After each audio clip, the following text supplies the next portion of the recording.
Hello guys, welcome to my channel.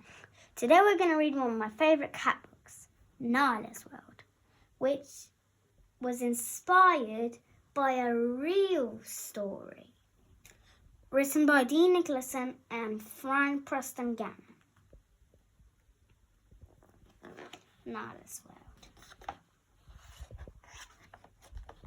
High up in the Bonsai Mountains, where the earth meets the sky, there was a lonely little kitten. That kitten was me, Nyla. I longed for a friend to play with, and I imagined the adventures we could have and the places we'd see. But it always seemed like a dream too big for a little kitten like me. Until one day, I looked out at the winding road and saw a man on a bike coming towards me. This was my chance to have the adventure I dreamed of.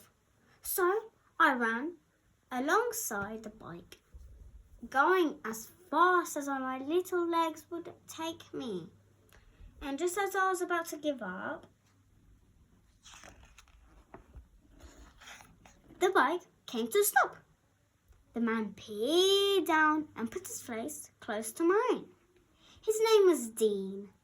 He was kind and very gentle when he ruffled my coat. This was the friend I'd been looking for. Dean scooped me up and put me on his bike. This was it. I was about to start my adventure. The first thing Dean did was take me to the vet. Although I was small, the vet said I was very strong. And that meant I could now get my very own passport. Now I could go wherever Dean went.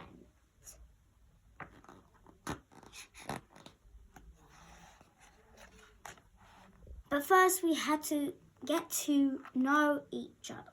So I taught Dean how to climb trees. And he was there to catch me when I got a bit too brave.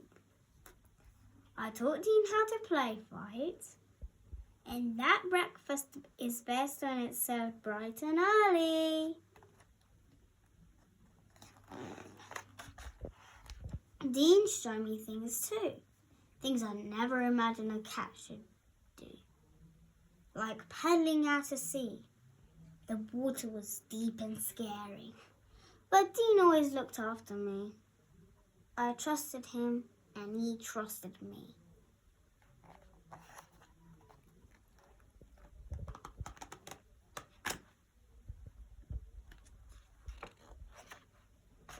And so we set off to travel the world together.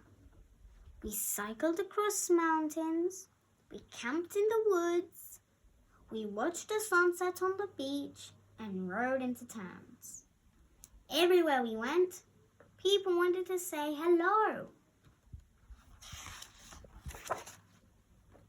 I loved being out on the road, but there was one thing I wasn't made for: rain.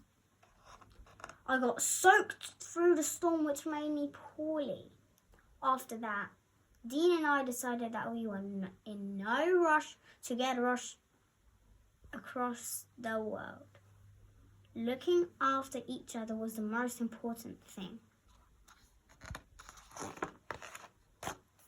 Then one day, we found a tiny puppy cowering underneath an orange tree. She was all alone, just like I had been, and she was poorly and thin. We knew we had to help her. The problem was we only had a small bike.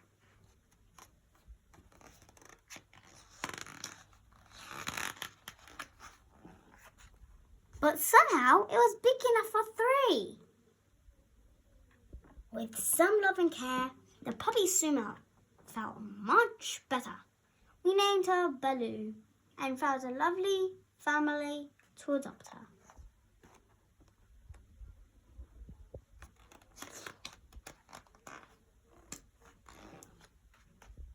Meeting Baloo taught Dean and I that it wasn't enough to just look after one another.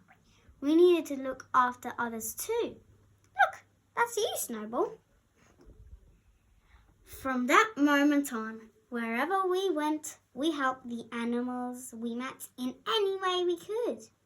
We volunteered at animals sanctuaries and rescue centres in lots of countries.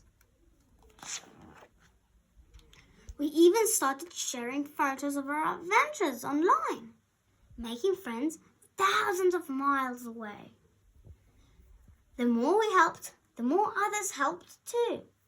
Before long, we were helping all sorts of animals find their forever homes. Today, Dean and I continue our journey on 2 wheels, seeing incredible places, making friends, and trying to make a difference. I dreamed of finding just one friend, but now I have friends all over the world, America, Germany, and Thailand. I'm one little cat with a whole friendship pack who's off on a very big adventure. Now let's show you the real pictures. Look at this one, this one, this one, this one, this one. We got this one, that one, this one, and finally this little cozy one. Helping animals in need. There are around 100 million stray animals living around the world today. And most are dogs and cats. Without safe homes, these animals can get cold, hungry, lonely, and sometimes poorly. But there are lots of things you can do to help.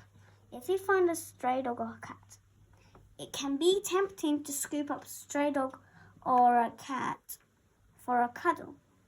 But it's best to keep your distance at first, especially if the animal seems hurt.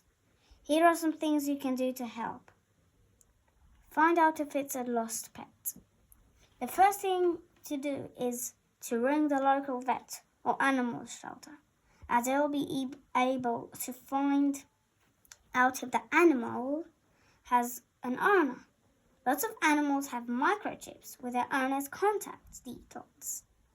If it doesn't have a microchip, you could help by making found pet purses and asking a grown-up to talk to your neighbours and check social media.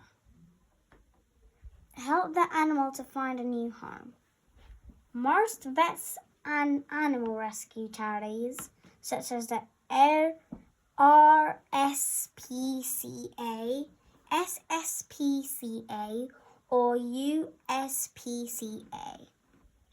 we will be able to look after the animal until they find it a safe new home. Adopting an animal. Adopting is a stray from a rescue centre is one of the best ways to make a homeless animal's life better. And a rescue animal will change your life just as much as you'll be changing theirs. It's a big responsibility though. Ask your family to help you find out how to look after your new pet properly. Support a local rescue centre. If you can't care for a pet at home, that doesn't mean you can't help animals in need. Rescue centres do incredible work and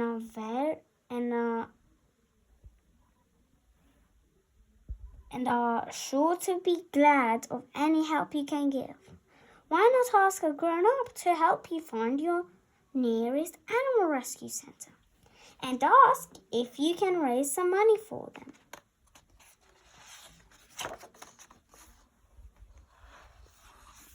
Thank you for reading my favourite cat book, which is Real. Make sure to like and subscribe. See you next time.